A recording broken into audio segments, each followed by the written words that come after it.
विठोबाचे घेन मी वाचे बिद कल्पांतचे तुका म्हणे यथामथे यथावकाश. या अभंगाचा धावता भाव तुमच्या समोर मी ठेवण्याचा प्रयत्न केलेला आहे. या अभंगावर खूप काही बोलण्यासारखं आहे, पण वाटचालीचं कीर्तन जे असं असतं ना, कारण का आम्ही दरवर्षी त्या ठिकाणी दिल्लीत चालता, आम्हाला त्याचा अनुभव आहे. कारण का आता तुम्ही पुढे गेले की तुमच्या पाठीवर आम्हाला पण यायचंय नाही का. आता आमची दिंडी असते, आमची दिंडीचं प्रस्थान 29 तारखेपासून चालू होतो. संत काशीनाथ सेवा मंडळ, ठाणे, रायगड, पालघर, भिवंडी, कल्याण सगळ्या परिसरातील त्या ठिकाणी भाविक जवळजवळ 300-400 लोक आमच्या बरोबर असतात.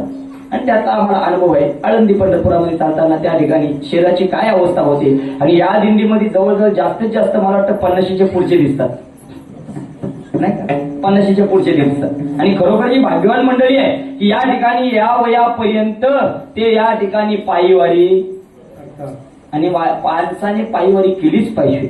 आणि मी नेहमी सांगत असते की वारी ही का करायची, ती कोणी करायची, कशा स्वरूपाने करायची, केव्हा करायची आणि किती करायच्या, याला फार महत्व आहे नाही का.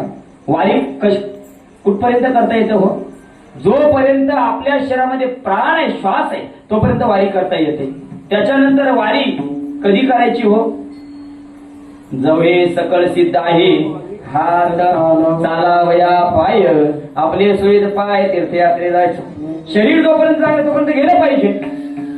आता काही लोकांना महाराज आमच्या कुठं नशिबात वारी, नशिबात नसते ती महाराज. त्या ठिकाणी आपण तर नशीब उलगडत असते. आणि वारी प्रत्येकाने केली पाहिजे. कारण का या ठिकाणी आपला देव धर्म देश हे आपल्याला कळालं पाहिजे. मी नेहमी सांगतो संत ग्रंथ पंथ आणि भगवंत या ठिकाणी आपल्याला कळणं गरजेचं आहे. आज आपल्या मुलांना वारी काय ही कळली पाहिजे. आपल्या मुलांना आपण वारीला नेलं पाहिजे.